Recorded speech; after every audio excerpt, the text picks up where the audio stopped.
સમાચારોમાં આગળ આપણે વાત કરીએ દાહોદની તો રાષ્ટ્રીય સ્વતંત્રતા પર્વની ઉજવણીના ભાગરૂપે રાષ્ટ્રધ્વજના સન્માનમાં સ્વતંત્રતા સપ્તાહ દરમિયાન હર ઘર તિરંગા તથા તિરંગા યાત્રા 2025નું આયોજન કરવામાં આવ્યું હતું। તિરંગા યાત્રાને દાહોદ બસ સ્ટેશન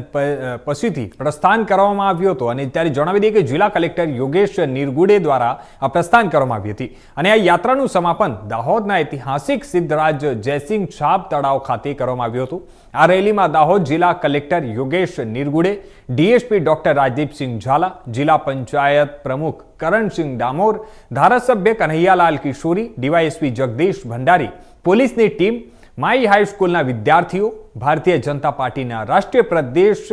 જિલ્લા તથા નગરના તમામ કાર્યકર્તાઓ તથા દાહોદ નગરપાલિકાના તમામ કાર્યકર્તાઓ તેમજ ભાજપની યુવા મોરચાની ટીમ પણ ઉપસ્થિત રહી હતી અને પોલીસ બેન્ડ તેમજ વોરા સમાજનું બેન્ડ વિશેષ આકર્ષણનું કેન્દ્ર બન્યું હતું। સ્વતંત્રતા પર્વની ઉજવણીના ભાગરૂપે આજે દાહોદ જિલ્લામાં જિલ્લા વહીવટી તંત્ર દ્વારા જે હર ઘર તિરંગા અભિયાન અંતર્ગત તિરંગા યાત્રાનું આજ આયોજન કરવામાં આવ્યું હતું। આખા જિલ્લામાં ગામડું હોય, શહેર હોય, સરકારી કચેરીઓ હોય, સામાન્ય માણસોના ઘરો હોય, એ બધા ઉપર તિરંગા ફરકાવીને આપની રાષ્ટ્રભક્તિ જાહેર કરવા માટે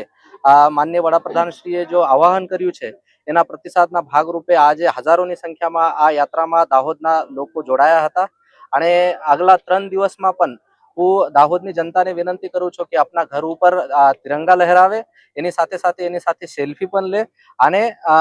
એ આપના જો પોર્ટલ તૈયાર કરવામાં આવ્યું છે એના ઉપર અપલોડ પણ કરે।